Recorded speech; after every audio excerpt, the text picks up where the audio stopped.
At the same time आप क्या कर रहे हैं कि उनको फ्री में कोचिंग दे रहे हैं, उनको किसी चीज़ के पैसे नहीं लगते, हर फॉर्म उनका फ्री का है। क्या हमने क्या जुल्म ढा दिया किसी पे जो हमारे ऊपर इतना जुर्म हो रहा है। अब रही बात यूजीसी की, यूजीसी पे आते हैं। एक कानून आया था कांग्रेस के राज में जिसका हम लोगों ने भरपूर विरोध किया था कि इंडिया में कहीं भी दंगा हो, कहीं भी दंगा हो तो हमेशा मेजोरिटी ही आप रिस्पॉन्सिबल होंगे उस दंगे के लिए। भले ही आपको एक माइनॉरिटी वाले ने गोली मार दी आपके घर वालों को, गिरफ्तार आप होंगे, जेल आप जाके प्रूव कीजिए कि आप इनोसेंट है।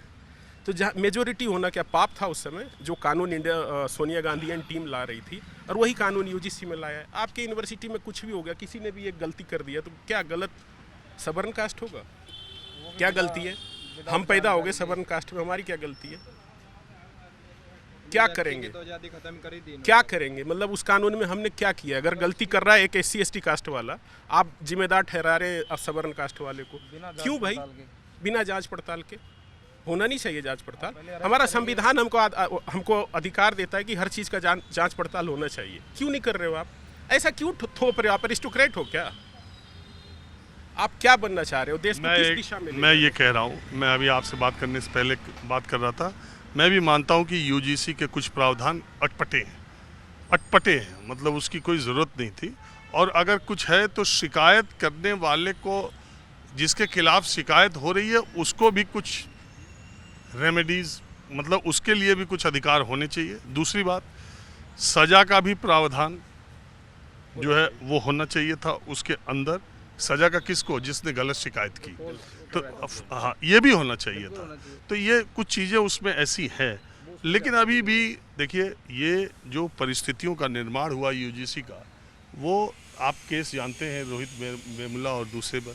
सुप्रीम कोर्ट ने यूजीसी से ये कहा था कि भाई आप अपनी कुछ ऐसी व्यवस्था बनाओ जिसमें शैक्षणिक संस्थानों में जातीय विषमता या जातीय शोषण या जातीयता खत्म होने की दिशा में, या जातिगत आधार पर, लिंग के आधार पर, क्षेत्रीय भाषाई आधार पर किसी का उत्पीड़न ना हो। उसके लिए ये एक कमेटी बनाई गई थी। हालांकि दिग्विजय सिंह जो कि राज्यसभा में है और एजुकेशन की जो पार्लियामेंट्री कमेटी है, उन्होंने कहा था कि इसमें इस तरह का प्रावधान घुसेड़ दिया जाएगा जो हमारी रिकमेंडेशन में नहीं था।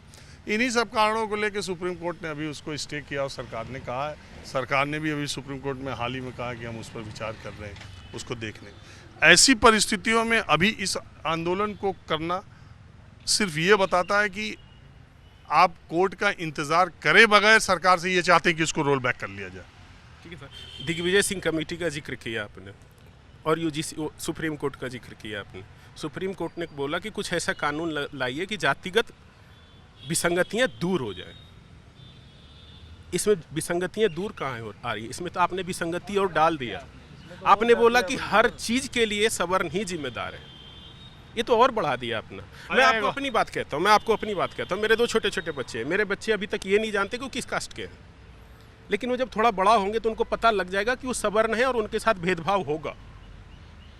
ये किसने डाला? ये सरकार ने डाला। मैं ऐसे एक विचार के तौर पे आपसे बात कर रहा हूँ, कार्यक्रम देख रहे हैं। भारत में जातीय आधार पर जनगणना हो रही है।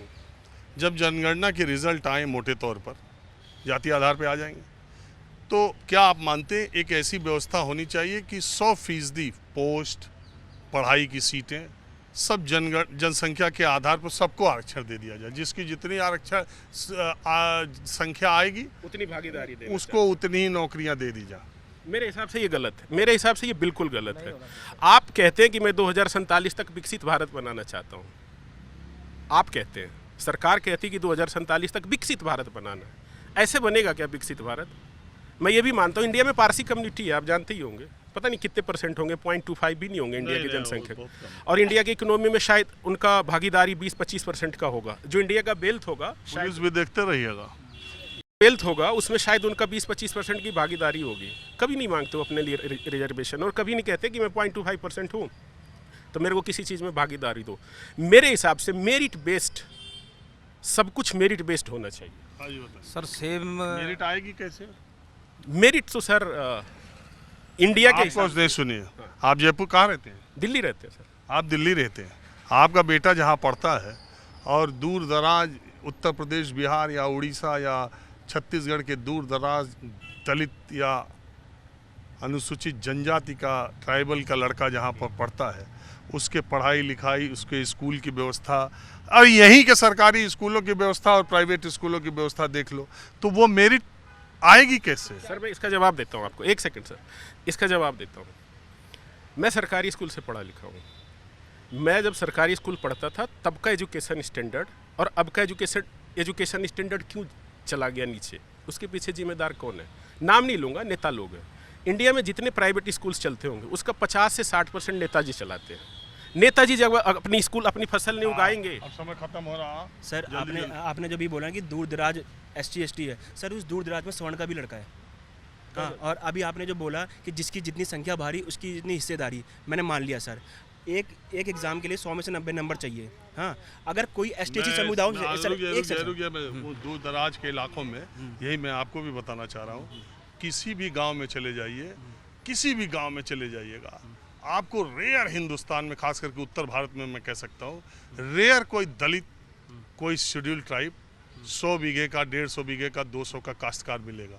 दलित एक ही गांव में 100 दलितों के पास मिला के 1 बीघा जमीन नहीं है, और एक सवर्ण के पास, सामान्य के पास, उसी गांव में 100 बीघा जमीन है एक के पास।